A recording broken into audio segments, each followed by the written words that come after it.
You say that every time. I'll keep it short. You don't hear your rants. I have to sit here and listen to this rant. Listen, I've watched Ozzy has to listen to this more rant. basketball games this year than I have in the last rant. 5 minutes. It's not a rant. It's a rant. It's not a rant. Yes, because then you're like, oh, that makes me think about this. Oh, that makes me think about this. Well, I've already gone through. Also, clean your table. What's going on here? Get it together, dude. We're working. Sorry that we work in this office. Yeah. Oh, that's what we call it now. Being really mean. You're being really mean. I came in fired up today, so be prepared. Yeah, that's fine. Great. I love the energy. My inner Shannon Sharp. Oh no. USC. Oh, did he say it? Dang it, man! I almost had it. Oh, and you lost it. Yeah, but do you like the name that I gave it? It just makes too much sense. Yeah, I don't even see it. So it's at the bottom. Oh. It's gonna be the last thing we talk about. You cool with that? Oh yeah, cool yeah. Okay. Are you prepared to argue? I already know what your take is. So are you prepared to argue for that side? Oh, let's go. Okay. I like it. Let's do it. All right.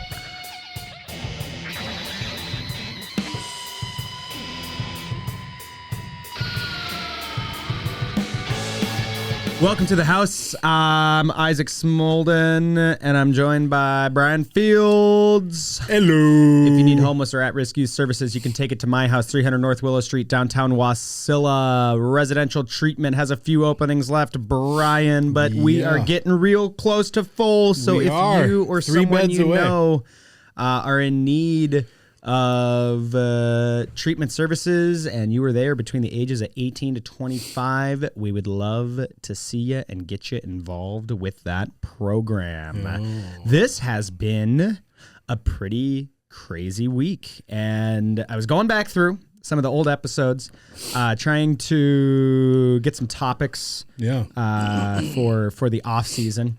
Our teams and our teams then made real good friends as I was in the middle of that. And I was listening to this talk last week, and we were like, oh, DK, oh, Gino, oh, the Seahawks. Throw everything out the window. This episode needs to be different now. This episode needs to be careful what you wish for. Yeah. Because neither of us are too happy right now. No, dude. No, I think I'm happier than you are, frankly. Yeah. But still, this is wild, dude. Super wild. So let's start. Obviously, this has been a crazy week in terms of NFL trades and free agency. I think we should start with the deal that both of our teams were involved in. Yeah. Geno Smith is no longer the quarterback of the Seattle Seahawks. He is now reunited with Pete Carroll as the long-term solution for the Las Vegas Raiders. Disgusting. All 33 years of him playing for the Raiders. He'll be 34 at the start of the season. Brian, hit me with this and your take, because this is massive. I'm super mixed. I was okay with it until I started hearing rumblings that they were going to sign him to a 3 to 4 year extension. And then at that point, I'm like, dude, what are we doing? You know what I mean? Like, it made sense. Geno has been producing. He hasn't been like crazy, but I think you can make an argument that he's top 15 QB, right? Which the Raiders have had like PFF's 31st ranked quarterback for the last 2 years, right? Yeah. So that's an upgrade. I feel that. I dig that. I'm like, okay. And then I hear, we're going to pay him $40 million for the next 2 or 3 years. And I'm like, hold on. Okay. I didn't want to pay him that. So for why? Sure. Seattle gets a 3rd round pick. I love the deal. Like, they did a really good job. Like, you essentially kept all of your picks because you just gave away the pick that you got for Devontae Adams. So no, nothing off you there. But why would you need to extend him so much? Yeah. Because what's he going to do? He's going to sit out? The Raiders really, really, really believe in Geno Smith. And as someone that's watched Geno Smith the last 2 years, I don't know if I really, really believe he is a dominator, though. He's a dominator. And we got a dome. I'm just trying to look for positives. I don't. His success in Seattle is not, he did have a part to play in it, but he had some really good weapons, a much more structured system, a much better team culture. I think he had one good reliable weapon, one in and out running back, one prima donna wide receiver, and a terrible offensive line. Terrible offensive line. I will agree with you. And he had to play in Seattle. Outside. Gino don't do no good outside. He a little baby boy. He like playing outside. What are you, a Dolphins fan? He like warm. What are you, a Dolphins fan? No. Give me a break. Oh, he had to play outside. He did. Football's an If you look at the sport. stats, if you look at the stats from I'm Brian Fields, and I wish every stadium was a dome. You heard it here first, people. Yeah, I do, honestly. I think it's stupid that Boo! we are in 2025 Boo this man. and still dealing with snow games. That's so dumb. Give me a pen, because I am not, it's not on the run of show for today, but I love this topic. Okay, just making a note of that. Let's move on, because there's a million other trades. There's other things that the Seahawks did. I don't know how much the Raiders did, but on the heels of nothing, the Raiders did nothing. You want to know why? Do you want to start? Do you want to just cover the Raiders doing nothing really quick? Do you want to know why the Raiders did nothing? Why? Because we're in this ridiculous, stupid, player-centered nonsense. Okay, and no Raider fan is gonna say it. But extending Max Crosby 2 years before his contract is up screwed us. We went into free agency with $95 million in cap space. Yep. After Gino and Crosby, we enter free agency with $40 million. Bye cap space. Bye cap space. All gone. And bye Robert Spillane. Bye Nate Hobbs. Bye Trayvon Merrick. All these homegrown stars other than Robert Spillane. But it's like, dude, and then you bring back Malcolm Kuntz, who tore his ACL last year, for $12 million. The free agency market was absolutely insane this year. Like, dudes got paid. And they're like, to me, they're not number ones getting paid. They're getting what used to be number one money. Yeah. Which is crazy to me. Yeah, I don't know what the Raiders are doing, but I never do. The Seahawks. Nobody does. The Raiders don't know what they're doing. So the Seahawks, very clear. At the start of the week, cut Tyler Lockett. Yeah. Man, that sucks. He's been around here forever, but, I kind of understand it. We got 2 wide receivers still. Obviously, you got to figure out DK. DK Metcalf requests a trade. Boom. What? Oh, gosh. Geno Smith traded. What? Who's going to play for us? DK Metcalf traded. It's happening. What's it's happening too fast. DK Metcalf, the Seahawks get a second round pick for DK Metcalf, which is what they drafted him with. And everyone's like, oh my gosh, you can't just lose DK Metcalf. Like, I get that there's problems, blah, blah, blah.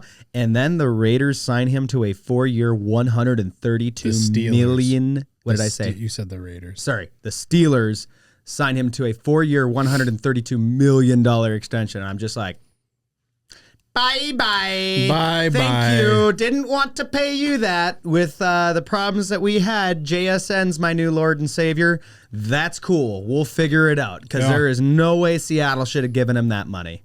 That is a bananas deal. Yeah.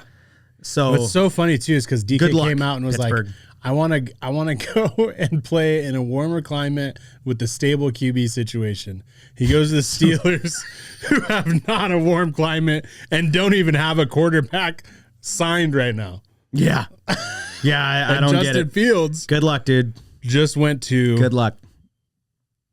the gosh dang Jets. The Jets. Yikes. I'm not even done with the Seahawks, though. Okay, all right. Because so I'm freaking out, right? Yeah. I'm like trying to call you. I'm on the road. I'm driving up to Fairbanks. I'm like trying to call you. And I'm like, what are the Seahawks and the Raiders? And then Jay's texting me like, DK's gone. And then we have no quarterback and we have one receiver now. Like, what the heck's happening? And then the Seahawks go out and I am not too high on this deal, because I don't fully trust it.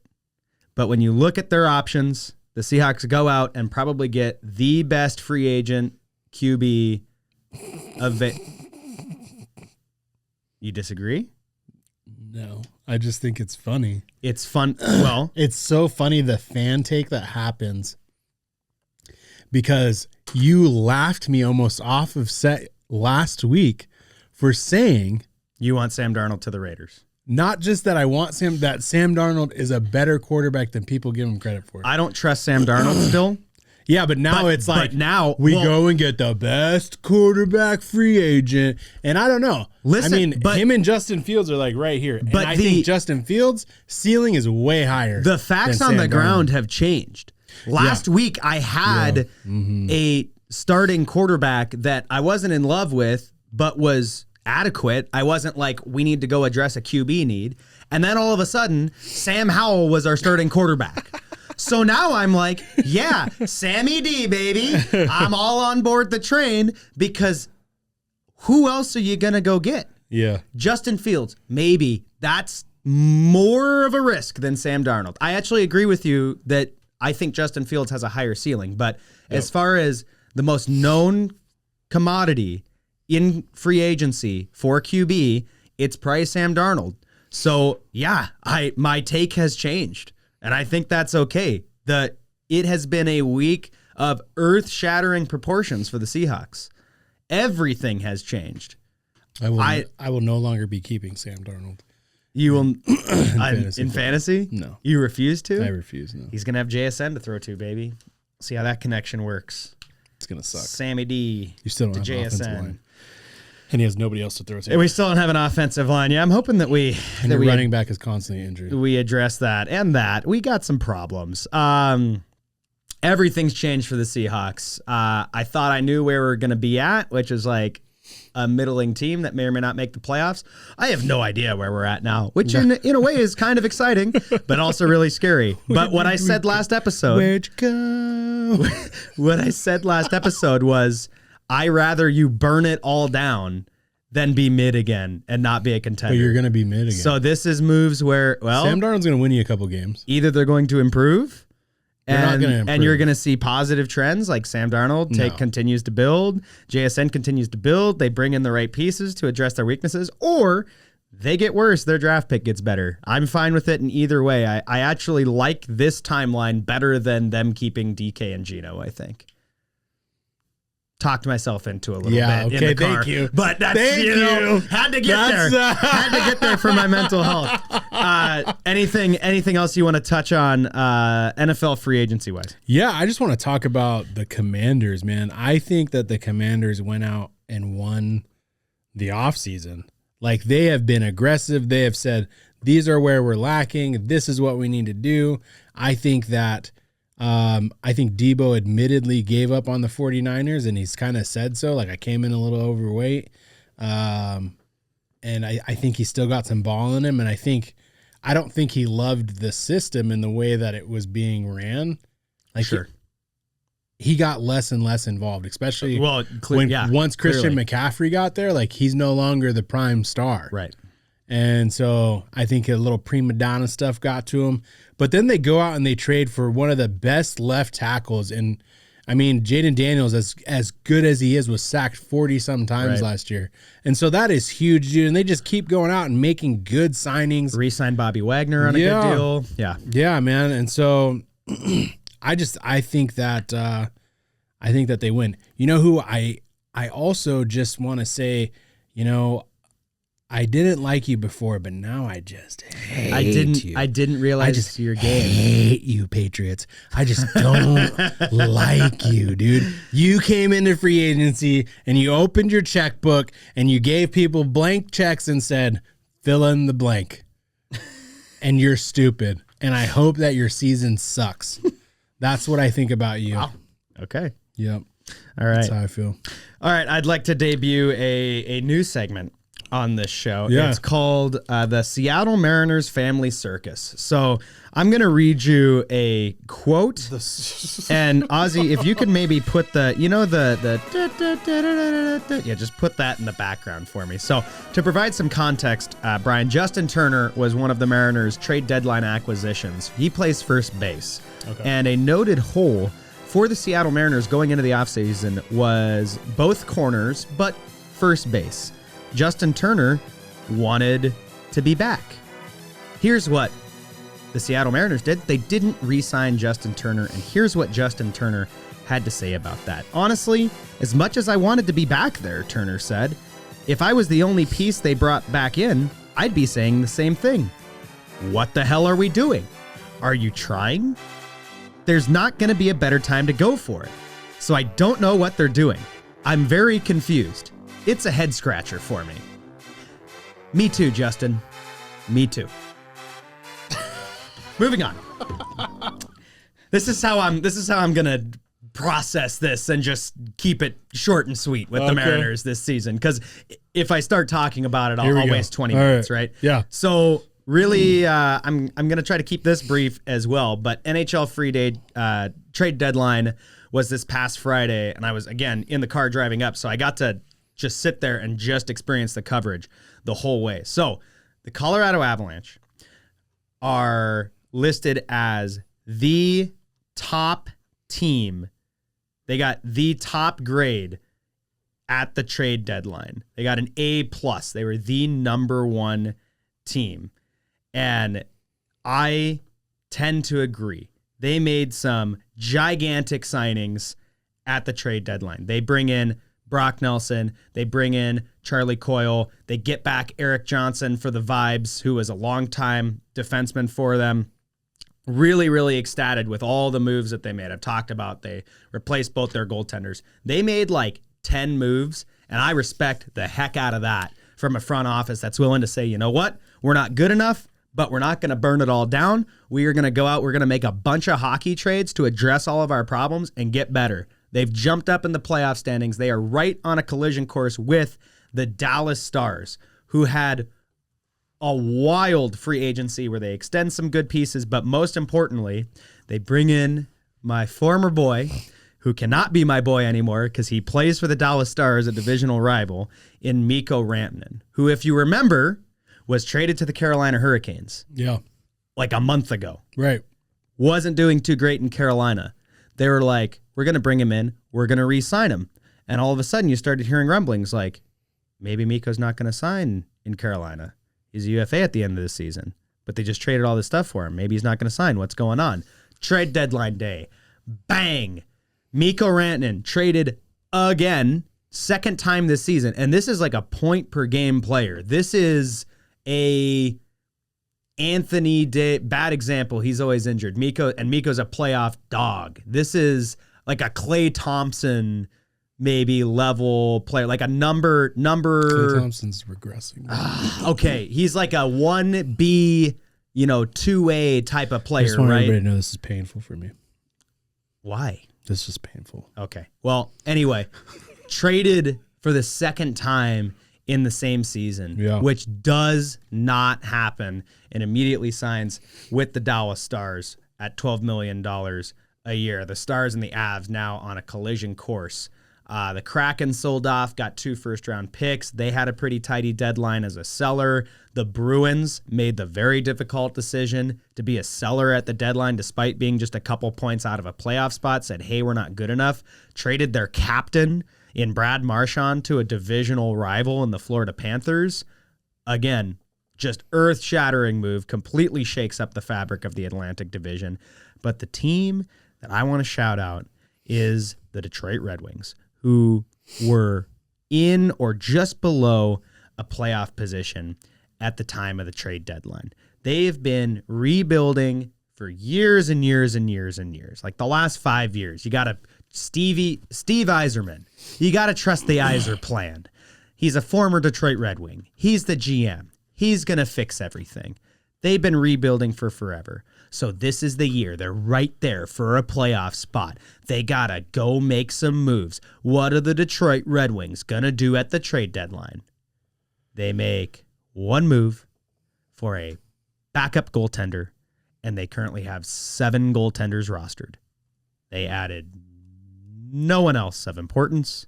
They missed every big trade deadline Ozzy, target. do you remember at the beginning when he said I wasn't going to go on a rant? It's not a rant. You're ranting. The Detroit Red Wings are foolish and stonks down on them. I was hoping for the state of hockey that they could do a little bit better, but clearly they cannot. They suck, and they deserve to not make the playoffs. Anyway, crazy trade deadline. We're in the final stretch now for hockey. That's all I got on that. So let's get into new segment. Calling it a house divided. Because a house divided against each other. Yeah, against I get it. I get it. You're making it worse. I thought it was clever. You're making it worse. So we're gonna tackle some time. We have all these topics that we write down. I'm trying to go back and grab them all. If anyone has one that they want us to discuss that we can argue about, I'd love to have it. But a topic we talked about a couple weeks ago before the Super Bowl is Jalen Hurts a Hall of Fame candidate if he wins based off of his stats and his current trajectory? No. It is very early on, but you said no, and I disagree. And I'm not saying you induct him tomorrow, but I disagree. So I will start with the affirmative, and you can then argue against that. You look at Jalen. Who is this quarterback? You look at thrown for 28,424 yards, 219 touchdowns. Okay. Has been selected to play in the Pro Bowl 6 times. Mm-hmm. Has won Offensive Player of the Year, 2 MVPs, 3 Super Bowls, and 3 championships. Oh, man. Until you said 3 championships, I was going to say Eli Manning, but it's not. 3 championships? That should be the giveaway there. It's really right in front of your face. Probably. Go ahead. Just tell me. It's Patrick Mahomes. Okay. He got drafted 2 years before Jalen Hurts. Yeah. Okay. Jalen Hurts stats.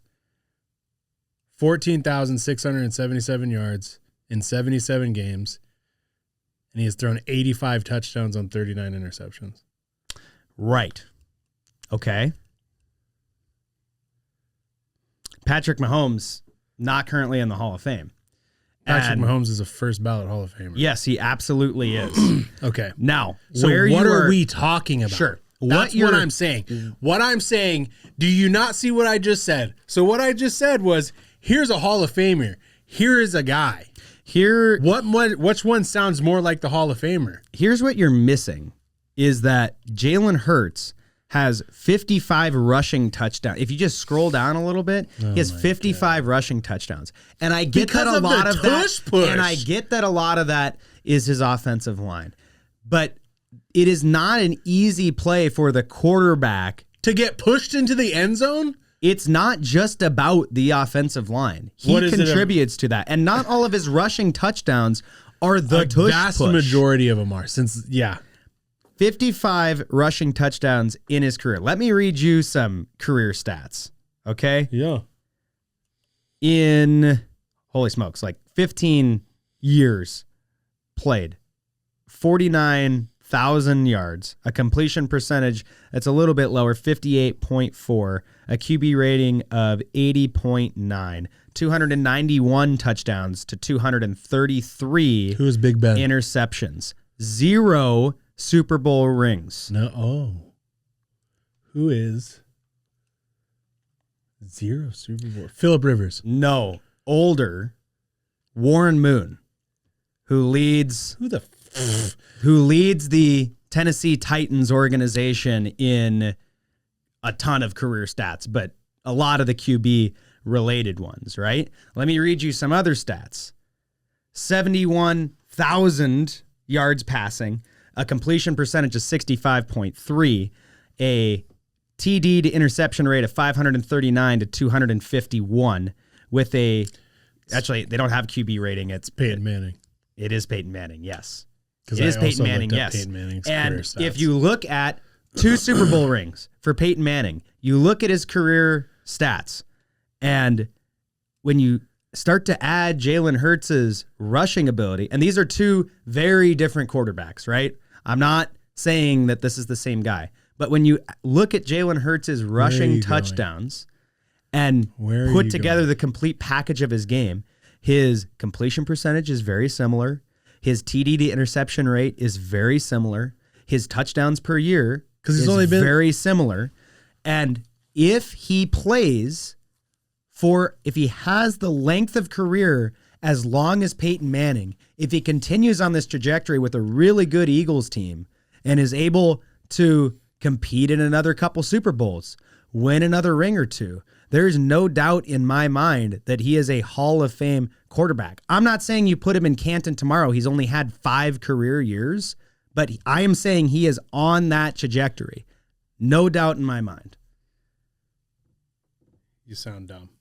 Well, let's hear your rebuttal. My rebuttal is you got guys that came in a year before him and have double the passing yards and touchdowns and accolades. He hasn't won anything. And he didn't win this year because of him as a quarterback. He won this year off of a great team, period. And the only reason they got to where... He had nothing to do with their success this year. Absolutely nothing. They put up 34 points. He had a, 70-yard rushing touchdown in the playoffs? No, it was just Saquon Barkley and how good the Eagles are. You could make that same argument with Mahomes. Look at his offensive line. Look at the weapons around him. Look at their defense. Oh, Patrick Mahomes, 3 Super Bowl rings because the team around him is really good. Guess what? What are you talking? QBs that win Super Bowls are on good teams. This is the most mid-season ever. 2,900 yards, 18 touchdowns, 5 interceptions with a QBR of 65.6. That is mid. Mid. Hang on. Read me those stats. 2,903 yards. 2,903 yards in 2024. Yes. Passing. 20th in the league. What's his rushing? What's his rushing? Are we talking about quarterbacks or are we talking about running backs? The quarterback position, Brian, matter. I get that for you and your old men uncles. No. That QB is just pass ball. QB, get ball and pass ball. But in 2024... I don't know if we can do this segment because I might come across this in table. 2024, QBs can actually do a whole lot more. So Lamar Jackson, bad QB because his passing yards aren't that good, and who cares how he rushes the ball? I just don't think that's a good argument. I think when you look at this player, you have to take into account the full package of what he does. 630 rushing yards. How many did Jalen Hurts have? 630? Yeah. And Patrick Mahomes had 307, so he doubled him up in rushing yards. 600 yards as a quarterback. That's pretty good, no? That's pretty mid for a rushing quarterback. But he's not just a rushing quarterback. He slots into this system and does a lot. And did I get fooled by the Air Jordan ads a little bit? Maybe, but I'm just saying that Jalen Hurts could be on this trajectory, has the potential to be on this trajectory. No, the question is after his Super Bowl win. See, now you're twisting the game. Because the question is he going to have a career injury tomorrow? The question is, after this Super Bowl win, does this make him a Hall of Famer? You can't say, in 5 years when he gets another Super Bowl, if he gets another Super Bowl, that then he's a Hall of Famer. So you're agreeing with me that right now, Jalen Hurts is not a Hall of Famer. I just need a good title for the thumbnail. You lose. It's not about winning and losing, this. Brian. You've just lost this. Get competitive. Say it with your chest. Okay, that's just about all the time that we have for today. See, this is fun. I love this. We can RG3, PG3, Lakers in 5. We got your Lakers segment in there too. Even when we're rooting against each other, sports bring us together. We'll see you next time on To the House.